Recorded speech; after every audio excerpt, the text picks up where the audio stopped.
Bom dia, boa tarde, boa noite ou boa madrugada, não sei que horário você está me assistindo aí, mas vamos para mais uma das nossas aulas de filosofia aqui na nossa playlist gratuita do Enem, que na verdade é um pouco de filosofia, história e sociologia, porque afinal de contas, como você sabe tão bem quanto eu, o Enem tem essa questão interdisciplinar e a gente não consegue analisar as humanas de forma pura, vamos colocar assim, mas eu enquadrei essa aula de hoje nas aulas de filosofia, para a gente poder pensar um pouco das relações, vejam só, do iluminismo, dos direitos humanos, numa abordagem filosófica, mas obviamente nós vamos ter que olhar um pouco para a história também e até mesmo discutir algumas questões sociológicas aqui. Antes de eu começar a aula, eu quero te lembrar do seguinte: se inscreve no canal, curte essa aula, disponibiliza aí, manda, compartilha essa playlist para seus amigos. E lembre-se sempre que aqui na descrição de cada vídeo tem os materiais gratuitos de cada aula para você baixar, tem lá um resumo com as habilidades, as competências mais cobradas em cada um desses assuntos, que melhor se relaciona e assim por diante, e também listas de exercício que acompanham cada uma das aulas para você ir treinando e ver se está dominando de fato o assunto.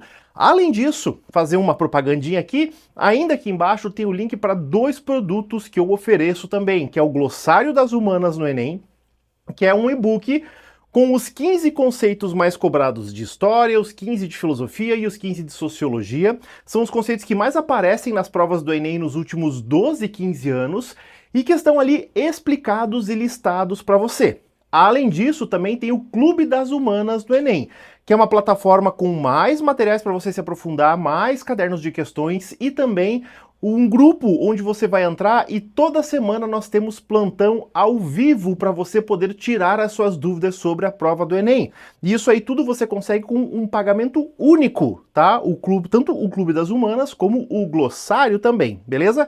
Então vai ali, se inscreve e também aproveite esse material que está disponibilizado gratuitamente para você aí. Então vamos embora, minha gente, olha só. Falando um pouco agora sobre o próprio conceito do iluminismo. A gente entende o início do iluminismo ali por volta do início do século XVII. Não que a gente consiga categorizar muito bem, olha, o iluminismo começou ali e terminou aqui. Não dá muito bem, porque o iluminismo ele é um movimento filosófico, um movimento histórico meio difuso. A gente vai ver que vários dos pensadores iluministas, às vezes eles discordam entre si, outras coisas eles concordam, a gente não consegue categorizar de uma forma muito fechadinha, mas a gente costuma pensar, assim, ou pelo menos costuma dizer, que o iluminismo inclusive começa com o René Descartes, lá na França, no século XVII, na passagem do 16 para o 17, na verdade, o Descartes vive, né? E aí a gente vai ver que o Descartes, com a sua dúvida metódica, com o seu questionamento em cima da autoridade, da tradição e assim por diante, a gente considera ele o fundador, certo? Do iluminismo. Mas aí o iluminismo, então, ele tem algumas características que lhe são comuns. Então a gente determina, né, um pensador, olha, esse aqui foi efetivamente iluminista, porque ele defende principalmente o uso da razão e também defende ou faz uma defesa muito forte do aspecto da liberdade, assim como da igualdade também, mas principalmente a liberdade, porque a liberdade ela pressupõe uma condição de igualdade. Se as pessoas não se entenderem como iguais umas às outras, obviamente que não existe liberdade e assim por diante. Já eu também gosto de caracterizar o seguinte: o iluminismo ele tem um teor muito forte de ser antitradição, tá, gente? O que seria esse antitradição? Vamos entender uma coisa. Ao longo da história humana, né, quando a gente fala assim, ao longo da história humana, o que eu quero dizer? Lá no Egito, seja na Grécia, Roma, período medieval e assim por diante, nós temos muito forte o aparecimento e a consolidação de sociedades tradicionais. Por exemplo, o acesso à terra. Seja, se a gente olha na Idade Média, Roma, Grécia e assim por diante, nós observamos que a terra ela está nas mãos de um pequeno grupo. Geralmente, e esse pequeno grupo geralmente é um grupo mais tradicional. Por exemplo, na Idade Média são os nobres, lá em Roma são os patrícios, no mundo grego, esparciatas ou eupátridas, mas é um pessoal que detém a posse da terra e, consequentemente, detém o poder político, detém, vamos dizer assim, o poder de fazer as leis, de pensar a sociedade, de ditar as regras de cada período histórico, exatamente porque eles têm esse poder econômico também. Só que quando a gente entende que esses caras têm terras, têm propriedades, têm poder, não é que eles compraram ou conquistaram isso. O que aconteceu com eles? Eles foram herdando ou as sociedades se montaram de uma forma que favoreceu essa tradição. Então, quando vem o iluminismo, ele faz exatamente o quê? Ele questiona essa tradição. No caso do iluminismo, especialmente a tradição medieval, porque ele está vindo ali agora numa idade moderna, acabou de deixar para trás um período medieval, e questiona muito forte, então, essa ideia da tradição, que daí, obviamente, tem desdobramentos políticos, econômicos e sociais, assim por diante. Então, a principal tradição que existia nesse momento que eles questionam é a própria tradição da igreja. Aqui tem um ponto importante, tá, gente, dentro do iluminismo. O iluminismo, ele não é anti-religião, certo? O iluminismo, ele não é um movimento ateu. O iluminismo é um movimento laico. Até porque vários pensadores iluministas, eles eram cristãos. Descartes era cristão. Eu falei na aula anterior, né? Olha, o Kant era cristão, o Locke era cristão. Então tem um monte de pensadores cristãos. O Rousseau também, inclusive o Rousseau, calvinista e tudo. O Voltaire, por exemplo, o Voltaire era ateu, né? Ele dizia não acreditar num Deus. Mas existem outros caras que são cristãos, só que de qual que é a premissa que eles partem mesmo sendo cristãos? Eles diziam o seguinte, olha, nós não podemos mais explicar as coisas a partir da ideia do que Deus quer. Porque, afinal de contas, como já se preconiza desde o tempo da Reforma Protestante, nós não necessariamente sabemos o que Deus quer. Né? Quem diz pra gente o que Deus quer, nesse período aqui, era a igreja. Tanto que quando a gente olha para a Idade Média, como é que a Idade Média ela se estruturava? Ela se estruturava a partir de uma suposta vontade de Deus, que era trazida para os homens a partir da estrutura da igreja. Então agora nesse momento isso não está mais sendo levado em consideração. Peraí, né? Se Deus existe ou não existe, olha o Kant aí, né? Se Deus existe ou não existe, nós não sabemos, então nós não podemos necessariamente pensar com a ideia do que Deus quer. Nós temos que pensar a partir da ideia da razão. Tanto que isso vai refletir diretamente, como eu falei para vocês, em algumas estruturas. Por exemplo, na estrutura política. Na Idade Moderna, nós temos o absolutismo e, geralmente, na maior parte dos casos, qual que era a fonte do poder do rei? O poder divino, porque vinha o Papa lá, coroava o rei, todo aquele efeito simbólico lá do poder que vem de cima, né, da coroação. Então os caras vão começar a dizer assim, olha, peraí, se a fonte desse poder ele é divino, ele já não é mais válido. Uma fonte de poder tem que ser racional. Né? Então eles vão começar a investigar a política. Aqui está a própria igreja, a tradição da igreja, como eu já falei, e até mesmo a ideia dos estamentos sociais. O que são estamentos sociais, gente? São as tais classes sociais. Nós já falamos sobre isso também na aula lá de sociologia, né? Porque quando a gente tem a Idade Média, nós temos uma sociedade estamentária. Lá no topo dessa sociedade está o clero, que eram os que oravam. Na metade, ali logo abaixo do clero, está a nobreza, que são aqueles que lutam, que defendem. E lá embaixo, na pirâmide, estão os servos. Então é uma sociedade estamentada por quê? Porque, veja, um servo, ele assim, ó, seria virtualmente impossível ele pertencer à nobreza, ou mesmo pertencer ao alto escalão do clero. Quase não existe mobilidade social. Veja novamente, né, se você não está entendendo muito bem isso, assiste a aula de Sociologia número 3, se não me engano, que nós falamos sobre esse processo aí das classes sociais dos estamentos.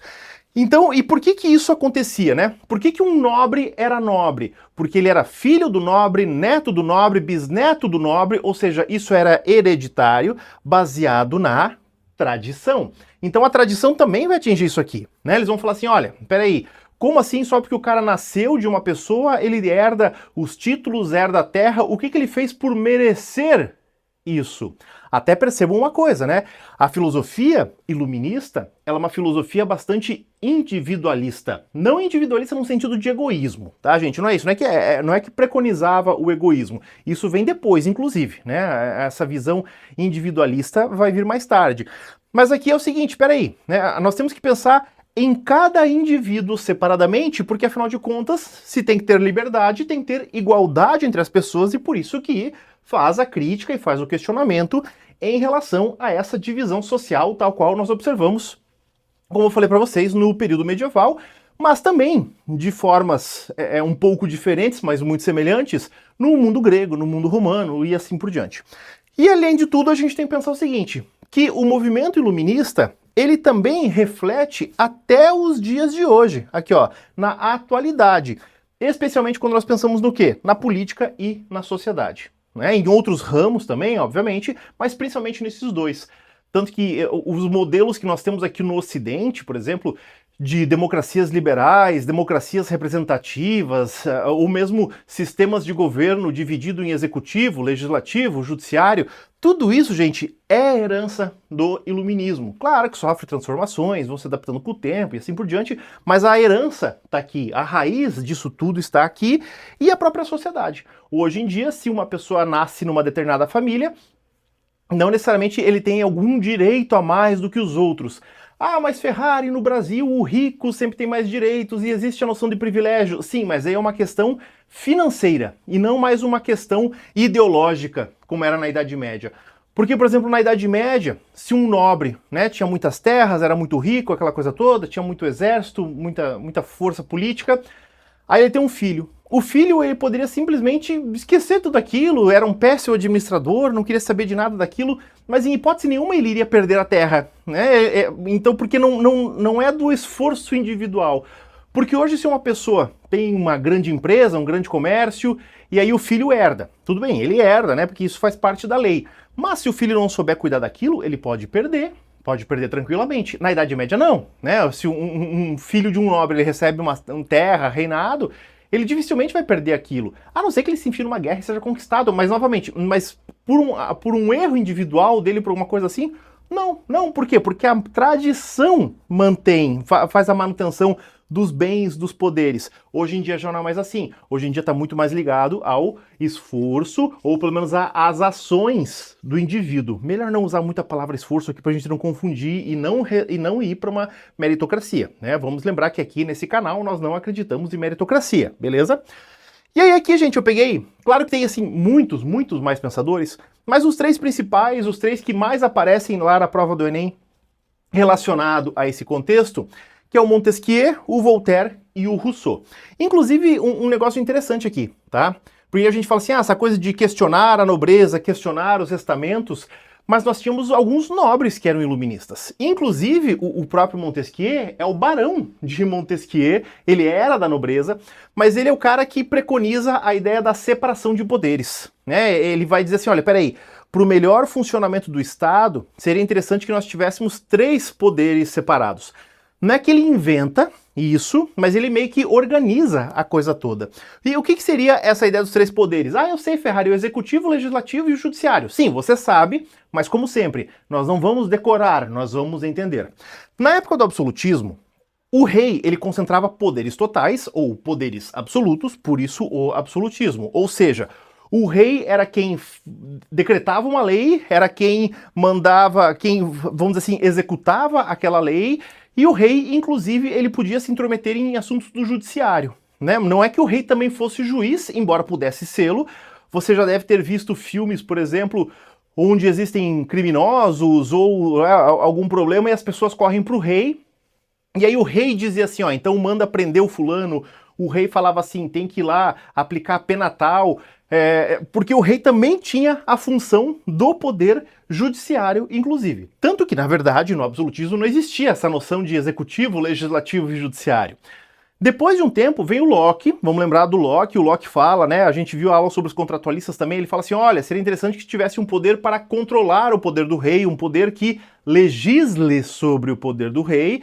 E aí depois vem o Montesquieu e, como eu falei para vocês, refina essa ideia como um todo. Então Montesquieu vai dizer o seguinte, olha, executivo, legislativo e judiciário, né, que é inclusive o sistema que nós utilizamos em boa parte dos países do Ocidente até os dias de hoje. Vide, inclusive nós aqui, Brasil, né, nosso sistema ele é tripartite, assim como os Estados Unidos também, vários outros países aqui da América, vários países da Europa também, e assim por diante. E também no Oriente existem também alguns países nesse modelo, né, como o Japão, por exemplo. Quando eu falo Ocidente aqui, eu falo a ideia de Ocidente, não me levem no sentido geográfico puro da palavra, vocês entendem o que eu tô falando. Então, assim, ó, gente, quando nós olhamos, por exemplo, hoje o Brasil, como é que funciona esse nosso sistema? Aqui eu tô falando como funciona em tese, né, gente? Na teoria, a gente sabe que na prática as coisas às vezes se desequilibram um pouco. Mas então, assim, ó, o primeiro de tudo, o presidente, ele não pode fazer lei nenhuma. Ele não faz lei nenhuma. Por isso, inclusive, que quando as pessoas perguntam nas campanhas presidenciais, ô presidente, qual que é a sua opinião sobre o assunto X, né? O presidente, gente, se a gente for pegar assim, ó, de fato, o presidente não tem tantos poderes assim, porque, como eu falei, ele não pode fazer leis, né? Claro que o presidente, por meio da bancada do governo no Congresso, o governo, né, o executivo, ele pode enviar propostas de lei. Mas quem faz as leis é a Câmara dos Deputados e o Senado, que daí no Brasil nós somos um legislativo bicameral, ou seja, nós temos duas câmaras, né, duas casas, que são os deputados e o Senado, e aí então são esses caras que fazem. Então uma proposta de lei, ela pode partir tanto da Câmara dos Deputados como do Senado, só que ela sempre tem que ser aprovada pelas duas casas. Tá? Mas existem países que têm só uma casa, por exemplo, né? Mas aí isso vai de país para país, tá? Mas então o que acontece? Aí dentro do legislativo, pode ser que um deputado que, por exemplo, é aliado do presidente, isso é comum, né? Os poderes, obviamente, que eles podem conversar entre si, ele faz uma proposta de lei. E aí essa lei, ela é votada, então ela é votada na Câmara dos Deputados, né? Depende da lei, se é uma lei ou um projeto de emenda constitucional, mas aí no mais comum precisa de metade mais um dos votos, né? Então você pega 50% mais um, essa lei ela foi aprovada. Aí ela vai para o Senado, ela também é aprovada, e aí uma lei que é aprovada pelo Legislativo, ela volta para o presidente. Aí o presidente ele escolhe se ele sanciona ou não aquela lei. Só que assim, ó, então vejam, tanto pode ser uma lei que o próprio presidente, por meio do seu partido no legislativo pediu, como pode ser uma lei do próprio legislativo, não precisa ser somente do executivo. E aí, inclusive, vejam só, o presidente, ele pode sancionar essa lei, ou seja, ó, beleza, agora essa lei tá valendo, assim como ele pode vetar a lei também. Daí vocês vão dizer, então aí, ó, então o presidente tem poder. Só que no caso do Brasil, por exemplo, o que acontece? O presidente vai lá e veta a lei. A lei volta para o legislativo e o legislativo pode derrubar o veto do presidente, tá? Assim, gente, isso não é tão comum, isso não acontece todos os dias, certo? A gente tem que entender isso aí também, né? Geralmente, quando ocorre muita questão de veto de lei ou de derrubada de veto, pode significar uma má comunicação entre o legislativo e o executivo, né? Mas enfim, tá? Mas eu tô dando exemplos de como funciona. Então, quem faz as leis é o legislativo, e aí o executivo ele tem que trabalhar de acordo com as leis, tanto com a Constituição, como também com as leis que o legislativo faz. Tá, Ferrari, e o judiciário? O judiciário, ele vê se tá todo mundo andando dentro da lei. Então, por exemplo, quando cai na mão dos juízes, aí os juízes vão dizer, ó, peraí, alguém denunciou lá, fala, olha, o fulano de tal não seguiu a lei aqui. Então os juízes vão lá e analisam, né, abre espaço para defesa, chama quem foi acusado, chama os acusadores. Eu tô falando isso aqui da forma mais simples possível, né, gente? Os processos, obviamente, são muito mais complexos. Inclusive, tá cheio de processo na mídia aí todo dia pra gente ver o que tá ocorrendo ou não. E aí o judiciário, desculpe, ele vai lá, então, ó, então agora tá aqui, comprovado, o fulano realmente quebrou a lei, ele vai ser preso por, né, tantos anos, ou vai pagar multa, ou enfim, as diversas formas de penalidade, né? Tanto que agora está acontecendo, por que estão ocorrendo várias críticas, por exemplo, em relação ao Supremo Tribunal Federal do Brasil? Porque tinha gente dizendo que o Supremo estava criando leis. Mas o Supremo, ele até em alguns casos pode exercer essa função quando ele, por exemplo, diz assim, olha, tal lei que o Legislativo aprovou não está de acordo com a Constituição. Então o Supremo, principalmente o Supremo Tribunal Federal, ele tem um papel que é o quê? que é também essa salvaguarda final da Constituição. Porque daí uma lei, mesmo que o legislativo tenha votado, mesmo que o presidente tenha sancionado, aí principalmente o Supremo pode dizer assim, peraí, mas essa lei ela está em desacordo com a Constituição. Então aí o Supremo pode ir lá e derrubar, mas novamente, né, isso não é tão comum assim. Ultimamente a gente tem visto bastante polêmicas aí envolvendo o Supremo no Brasil. Não vou entrar nessas polêmicas aqui porque não é o objetivo do vídeo, mas para vocês entenderem o funcionamento, tá? Então, novamente, quando um presidente está em campanha, um candidato a presidente está em campanha e fala assim, ó, eu vou mandar prender o fulano. Ele não pode, ele não tem esse poder. O máximo que um presidente, mesmo sendo presidente da República, pode fazer é o quê? Abrir uma denúncia, pedir para que seja investigado, mas quem vai prender, soltar fulano ou ciclano é o judiciário, tá? Então, esses três poderes, a gente diz inclusive que eles são assim, ó, autônomos, porque eles têm autonomia um em relação ao outro, e também são isônomos, ou seja, ao mesmo tempo que eles têm autonomia um em relação ao outro, um precisa do outro para o funcionamento também. Eles têm uma isonomia entre eles, tá, gente? Mas novamente, tudo isso eu tô falando na questão teórica, na tese e como que deveria funcionar. Outro nome importante aqui, o Voltaire. Inclusive são três franceses, não chegam a ser três franceses porque o Rousseau não é francês, tá, gente? Ele é de Genebra, na Suíça, mas a gente considera ele como francês também porque ele passou boa parte da vida na França. Mas então um segundo aqui, francês, é o Voltaire. Voltaire é um cara muito conhecido pela sua defesa, né, da liberdade de consciência.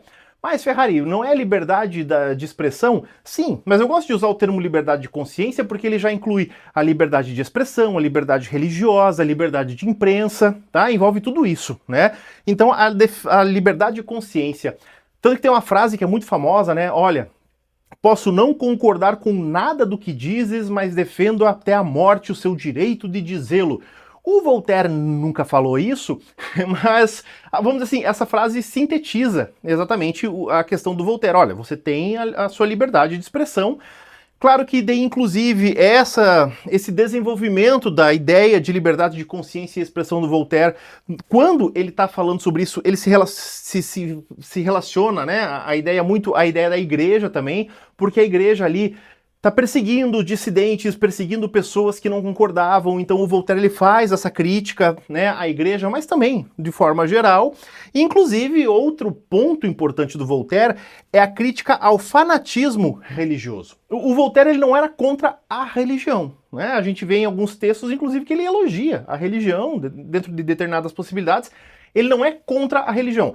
Ele é contra o fanatismo, contra a ideia da ignorância da religião, vamos colocar assim, tá? Cuidar um pouco com isso, né? O Voltaire era ateu, era contra a igreja. Não é isso, gente. Ele criticava a ideia do fanatismo, porque, segundo ele, o fanatismo cegava, emburrecia, tornava ignorante, e a gente vê que ele não tá tão errado, e muito bem, tá? Outro ainda, o Rousseau. Nós já falamos sobre o Rousseau, inclusive, lá na aula dos contratualistas, né? Você pode voltar 2 aulas aí e rever, não vou entrar muito nele aqui, mas só para lembrar os conceitos do Rousseau de vontade geral, né? Então a vontade geral deve estar acima dos interesses individuais, ou seja, o indivíduo pode, obviamente, ter seus interesses, mas se os interesses do indivíduo prejudicam a vontade geral, eles não podem ser validados, o Rousseau vai dizer, tanto que daí a própria ideia de soberania popular, né? O Rousseau diz assim, olha, as pessoas como um todo, todas elas têm o direito de decidir o que efetivamente elas querem. Então, o exemplo até que eu usei na outra aula, né? Olha, de repente o rei de um país, o rei decide que vai entrar em guerra. Mas espera aí, é só o rei que tem que decidir e o rei vai para a guerra lutar? Não, não vai. Quem vai são os soldados, a população mais pobre. Então ele vai dizer assim que num caso desses tem que valer o que as pessoas querem. Peraí, as pessoas querem entrar em guerra com tal país ou não? Tanto que hoje em dia, gente, novamente, só para continuar dentro aqui do exemplo e pegar uma explicação maior. Se um país quer declarar guerra ao outro, se a gente está falando de democracias, de países que têm 3 poderes, essa coisa toda, não é o presidente quem declara guerra, não é? O presidente não tem poder para isso, tá? Se um país ele quer entrar em guerra com o outro, isso tem que passar pela aprovação do legislativo também. Vejam só, tá? O presidente não, novamente, o presidente não é todo poderoso, né? O presidente ele tem muitos limites no seu poder, tá bom, gente? E aí pensar agora um pouco também, ó, na relação agora dos impactos desse iluminismo, dos direitos humanos, né, dessa ideia toda. O principal impacto do iluminismo, claro, é a Revolução Francesa. Até coloquei uma exclamação escandalosa ali, porque é o maior, né, dos impactos. Realmente, todo o movimento que teve, a Revolução Francesa, aquela coisa toda, a gente vai analisar ela melhor na história para entender isso tudo, mas então lembrar os ideais de igualdade, liberdade, fraternidade, né, com certeza o impacto maior, vamos dizer assim, o ideário iluminista, ele se traduz na Revolução Francesa, mas obviamente que em outros lugares também, né, novamente, agora, quando eu falei lá, numa das nossas aulas de história sobre os processos de independência. A independência dos Estados Unidos também é impactada pelo ideal iluminista, a independência do Brasil também é impactada, as independências da América Latina também, né? Vários outros movimentos, mas o maior, o mais conhecido, então, novamente, é a Revolução Francesa. E vamos lembrar que dentro da Revolução Francesa sai um documento que é essencial, a Declaração dos Direitos do Homem e do Cidadão. Isso já logo ali. A Revolução Francesa foi em 1789, essa declaração, salvo engano, sai em 1790, 91, não lembro de cabeça certinho agora, mas logo ali, né, no contexto. E a Declaração dos Direitos Humanos, a Declaração dos Direitos Humanos não, desculpem, a Declaração dos Direitos do Homem e do Cidadão, entre vários pontos, traz alguns pontos que são fundamentais aqui. Primeiro de tudo, a igualdade jurídica. Por que a igualdade jurídica ela é importante? Porque quando nós falamos aqui dos estamentos sociais, das classes sociais, o que acontece? Quando você tinha um servo, ele não tinha os mesmos direitos jurídicos que um nobre, por exemplo. E inclusive a palavra do nobre, ela valia muito mais do que a palavra do servo. E era comum que numa acusação, num julgamento, o nobre tivesse direito à defesa. Ele poderia se defender, aquela coisa toda, e, por exemplo, o servo não tinha direito à defesa. Né? Então aqui eles vão dizer, não, peraí, tem que ser igual para todo mundo. A palavra do nobre tem que valer a mesma coisa que a palavra do servo. O servo também tem que ter os mesmos direitos jurídicos que o nobre. Essa ideia de igualdade jurídica também reflete na ideia no direito de propriedade privada. Tá? Isso aqui, inclusive, interessa muito à burguesia. Que você vai pensar comigo, pô, mas servo, camponês lá tinha dinheiro para ter propriedade? Não necessariamente, mas os burgueses tinham, né? Aqui já tem uma burguesa mercantil muito rica, uma burguesia até mesmo ali manufatureira, que já está produzindo as coisas. Tinha muita gente com bastante dinheiro já na Europa nesse momento, século XVIII. Então aqui também legisla sobre essa ideia de que, olha, por que só o nobre pode ter terras? Eu também quero ter terras, eu tenho dinheiro para comprar terras. Então tá aqui, igualdade, né?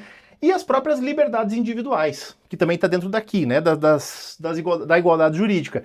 O que são essas liberdades individuais? A liberdade de expressão, liberdade de ir e vir, né? Aquilo que nós chamamos comumente de direitos civis, inclusive. Eu até coloquei um asterisco aqui, né? Ó, que muitos dos pontos da Declaração dos Direitos do Homem e do Cidadão fazem parte de diversas constituições atuais. Né? Então, por exemplo, a Constituição brasileira, com a sua liberdade de expressão, seu direito, sua liberdade de ir e vir, direito à propriedade, Constituição dos Estados Unidos, várias constituições europeias também, tá? Então todas elas têm um impacto muito grande, né, uma influência muito grande dessa Declaração dos Direitos do Homem e do Cidadão, tá?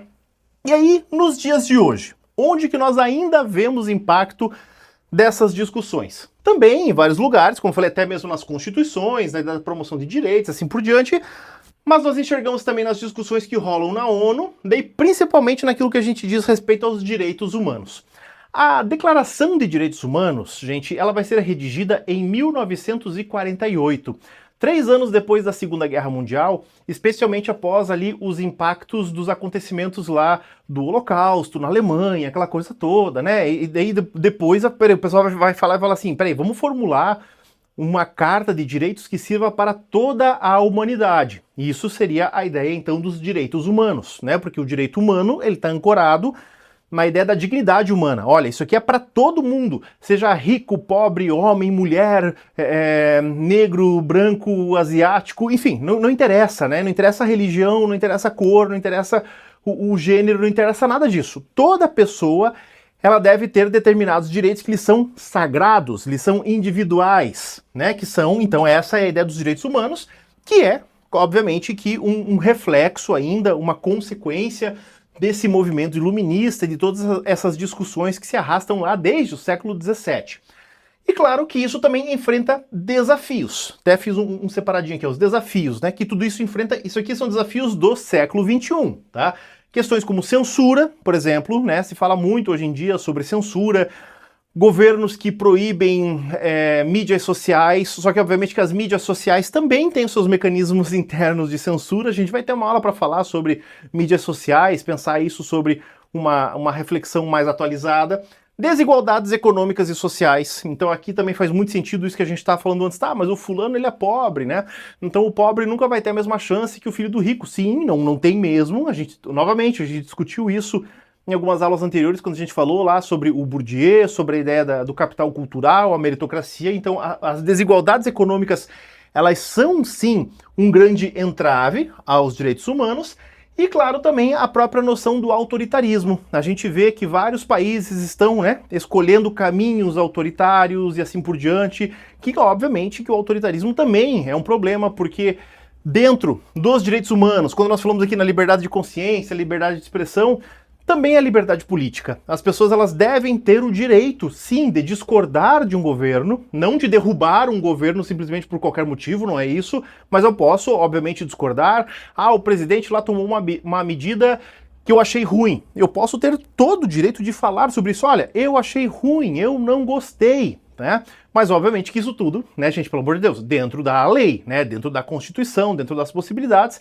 Então por isso que tem que ter esse espaço, obviamente, mas esses pontos também, esses desafios, a gente vai abordar mais em outras aulas de fato. Mas eu preciso linkar elas aqui para depois quando aparecer a gente novamente entender, daí eu vou falar para vocês, olha, lembra lá na aula de Iluminismo e Direitos Humanos, nós falamos sobre isso e assim por diante. Tá bom, meus queridos? Não se esqueçam, se inscreva no canal, curte a aula, manda para os seus amigos, bons estudos e um grande abraço para vocês.